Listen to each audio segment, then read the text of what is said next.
มีกบอะไรพี่น้องนี่โอ้ยเห็ดหน้ากระสอบโป๊ะผ่าโป๊ะโพน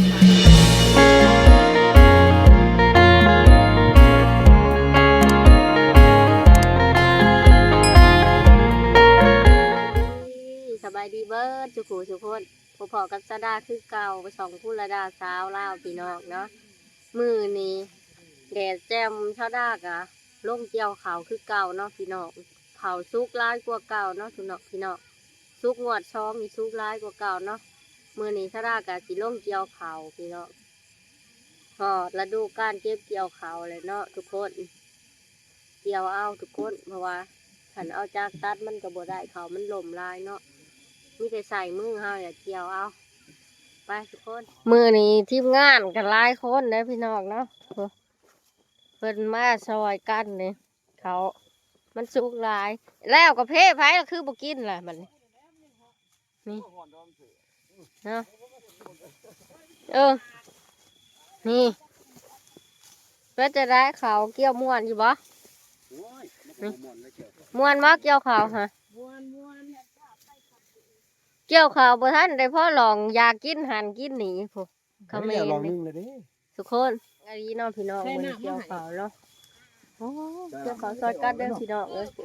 จุกเต็มแล้วเต็มเลยเลยพี่น้องเอ้ยภารกิจเกี่ยวเขานี่คือสิยังเฮิงอยู่เนาะบ่แล้วจะเถื่อหน้าลายทุกคนเลยภารกิจเขาลบแล้วพี่น้องนี่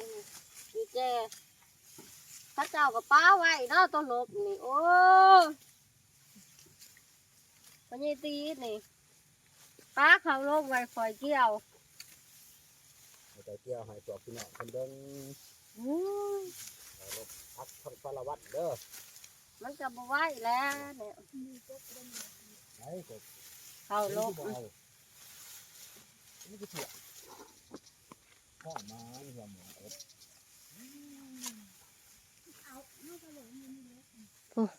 เขาซุกหน้าโซดาเนาะทุกคนลายอลีเนาะผู้แมนเบิดหอดมองกล้วยยืนผู้ไว้เด้อโอ้เขาลบพี่น้องเลยตายพี่โฮมก็ขอมันลบผู้โอ้มีหนามมีไหนอันตรายอลีเสียงูทะแหกันยังมาป่าโลกต้มฮะโอ้อุกอ่านเลยฮะบ่มันเช่าไข่ของมันสีโซเพิ่นฮะโอ้เขาล้มพี่น้องเลยเขาล้มมาเอาซอยกันพี่น้องเขาล้มมาซอยกันพี่น้องลอกแม่ละเพกพี่ป้อลอกเบิ้งเพกเอามาเห็ดยังสาปูลงนี่แล้วแหละยังมากลางให้นี่เอาไว้เอาสาดมาปูแล้วโอ้ข่าวลมพี่น้องเลยข่าวปูสาดเลยเพ่ทั้งหลังผีกระเพาะแห้งป้ตายพี่น้องเลยเบิดทะเลอยู่มันหอดแดดโอ้ปตามที่ปุ้งเครื่องเลยนั่งอีก30 นาทีเท่านั้นก็ได้เวลาแล้วบ่แล้วตัวลมนี่บ่ได้คืนได้มือนี่คืนแล้วว่าสิไปแก้เอาพืชมันต้องบ่แล้วแก้กระจ่างแล้วเจ้าบ่แล้วบ่พี่เบียร์จะกระเจียวท้าเอามา2 มื้อมันบ่มีเจ้ามันก็บ่ม่วนเนาะ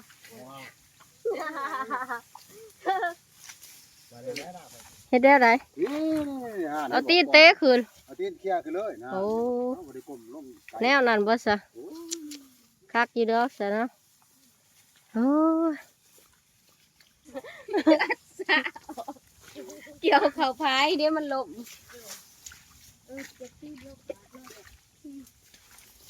ว่าเกี่ยวกับเกี่ยวอยู่มือฉันมาไปกอดสินฉันไม่ใช่เชยเบิดมือเลยได้ก็แต่วันใช้หุ่นเศร้าได้เลยเลยกบลาดไปออกเม็ดเนาะซื้อกับบัตรถือเลยเอามันเบิดแล้ว นี่นี่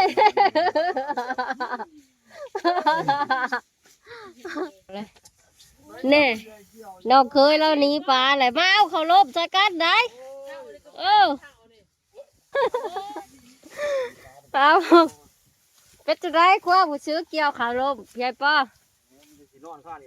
สัมผัสกันโอ้เอาสาดมาปะ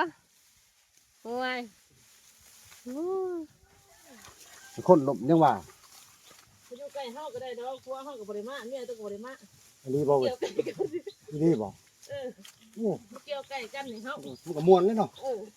ม่วนไปทุกคนแล้วเขาเนี่ย เมียต้องก็อยู่เที่ยงเฮ้ยมาใกล้กันนี่ ลูกน้อยเนาะ เออ ลูกน้อยโอ้ย บ่เฮาก็ฆ่าลูกเนาะ เขาว่า เนี่ยเฮากับข้าลูกน้อยเฮากับข้าลูกน้อยเฮามาเกี่ยวไก่กันบาด เกี่ยวใกล้กัน นี่ก็ม่วนตัวทองแล้วกันเนี่ย ก็จะยินแน่นี่เด้เสียงเราอ่านผิดอยู่มันก็เกือบเตือน บ้า เมียมันอ่านบ่จักเคย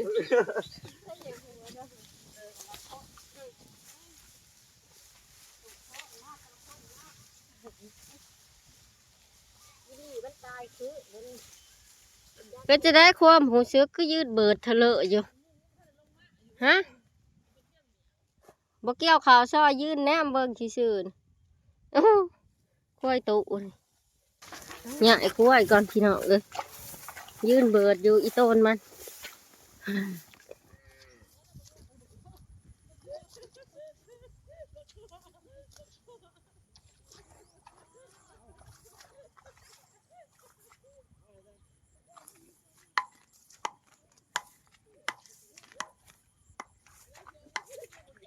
เอามาไปใส่เลย มาแต่กกมัน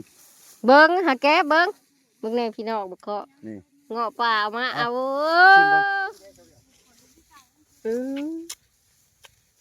โมแม่กินสมพอดีแซ่บเนาะรับหูรับตา รับตาบ่มื้อ ชมเอาไก่ชีได้คืนแล้วพี่น้องหากระซิบมุก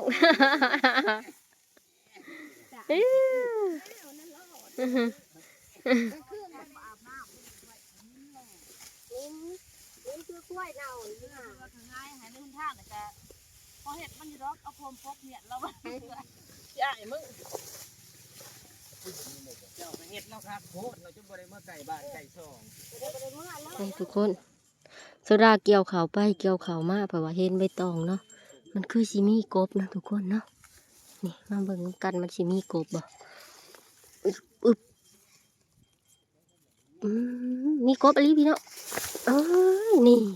มีกบอะไรมีกบอะไรได้อะไรพี่น้องนี่มีกบอะไรเนาะโตบักใหญ่มันเนาะนี่ทุกคนพ่อปีกอยู่ดีเด้อมันอยู่ได้ใบตองดีนะทุกคนนี่จะได้กับมือในเกี่ยวเขากับมานอีกทุกคนเนาะมานกบนี่กบใหญ่ซ้ำงุ้มมือได้นี่ช้อนโตได้ช้อนโตนี่ทงนี่ได้มันอยู่ในหูช้อนโตนี่มานอีกแล้วพี่น้องเนาะคนมานเห็ดจะได้กับมานเนาะทุกคนนี่แหละคนมาน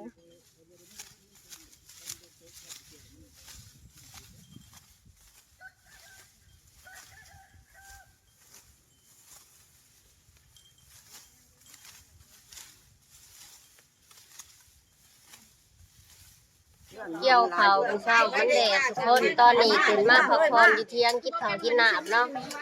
น้องสาวตามหมกหุงทุกคนมากินน้ำกันเด้อเราได้กับพ่อท่านอาบน้ำอาบได้แต่เช้าเลย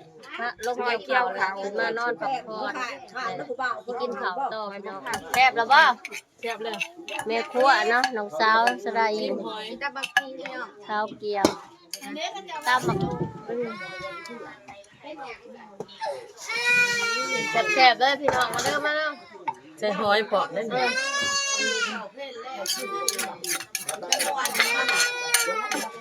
บรรยากาศอยู่ที่เที่ยงตอนเที่ยงเนาะพี่น้องโหลูกเต้าก็ให้เกี่ยวข้าวก็ชอพูดบรรยากาศในเที่ยงเนาะถ้ากินข้าวกินน้ำผู้เด้ไม่ใหญ่ถ้ากินตามโค้งบ่สบายดีไม่ใหญ่สบายดีไม่ใหญ่โอ้พี่น้องนี่ให้นี่กินข้าวซ้ำมาแค่ใหญ่เท่าเนาะเขาเกี่ยวเขาตีนงัวโลนี่นี่ก็แม่นี่ก็ละเช้าเนี่ยถ้ากินตามบกฮูพี่น้องส่งกันขึ้นมาแต่เกี่ยวเขานี่ แจวเนียวใจ งัวผูกนึกเต้าบกฮูทดสอบตีงัวเนาะมุกเห็นกับมีนี่ดิพี่ป้ากับไม่ใหญ่นี่ก็ไม่ใหญ่เท่านี่ก็ป้านี่ดิไม่เท่านี่เรานี่สมตีนงัวมกเอง บุญเฮียงเอามาเห็น เอากินบุญเฮียงลงมาแต่ผู้บ้านนี่ อันดี บ่เอาแจว โคตรมาสัมผัสอยู่นี่ก่อนตัวนี้มีแต่วัยรุ่นกะเช็ดจะได้ผู้ เลิกกินข้าวเด้อ ผู้ มุกเห็น มุกเห็นแซ่บบ่ แซ่บ สิเป็นยังบ่ได้ถูกกันดี เห็นงัวก็แซ่บ มาเด้อโอ้อาหารเที่ยงใส่แหละกินป้ากินหลายๆมีไง มันน้ำมันเดี๋ยวลงมาหนึ่งเบิด เอาโอ้บรรยากาศอยู่เที่ยงนี่พี่น้องกิน สมตีนงัวก็มีเด้อพี่น้อง สมติมั่วก็มีแล้วมีใหญ่เรา งัว เอา พี่น้อง กิน แจ้งเพิ่นแจ้งบ่นี่ เต็มกล่องเว้ย บ้านนั่นแหละใหญ่สุด นี่ กินกับ สมเฮ็ดปัวก็มีพี่น้องนี่มากินข้าวน้ำกันไปเลยเอาสมเฮ็ดปวกนี่ ยังมื้อเช้า แล้วจะไปเจ้าวัดลูกเป็นอัดคืนมาเอาจะต้องกินย่ำหรือเท่าย่ำเขา โอ้ยไผสิว่า เอาเลยตอกเอาบนหลัง พอดีถ้วยนึงอีสูเล็ก คนนี่แหละพี่น้องเอ้ยมือนี่มื้อเช้าแดดดีๆบาดนี่ฝนตกอีกเนาะโอ้ยคนลูกคนแหลนเลยโอ้ทีมงานมาเฮียกองขึ้นรถตอกไว้พ้นมาแล้วเอาโอ้ยเห็ดหน้ากระสอบโป๊ะผ่าโป๊ะพ้นบัดเนี่ยโอ้ขี้ท่านอยู่บ่พ้นเปื่อยเลยบัดนี้เต็มบ่รถตอกไล่กับพ้นอย่ามานะลูกสิมาคนข่าวว่า พ่อแม่นเชียวอีซิกะ ฮะ พ่อแม่นมาแล้ว ไปเล่นกับน้องไป พ่อแม่นเชียวเอ้ยแล้วนี่นี่ ไปไว้ เอาไว้ ใครแน่แต่พ้นมันบ่ลงเนาะทุกคน มีคน คือมืดเบิดผู้ทุกคนเอ้ยเอาพรเขาเกือบสิบ่ทันผู้เนาะมีมาอย่างอ๋อนี่ร้านเขาทุกคนสิเต็มร้านเลยเนาะเขาโดนี่ฮะผู้ละเช้าก็บ่เคยเฮ็ดเวียกก็มาเฮ็ดเวียก เพิ่นสิจอยบัดนี้แหละ หลังจากที่สดาคนพรเขาออกจากให้หน้าเกี่ยวแล้วเราทุกคนสดาสิเอาพวกอีเขงไปใส่นี่ให้มันกินหญ้าโอ้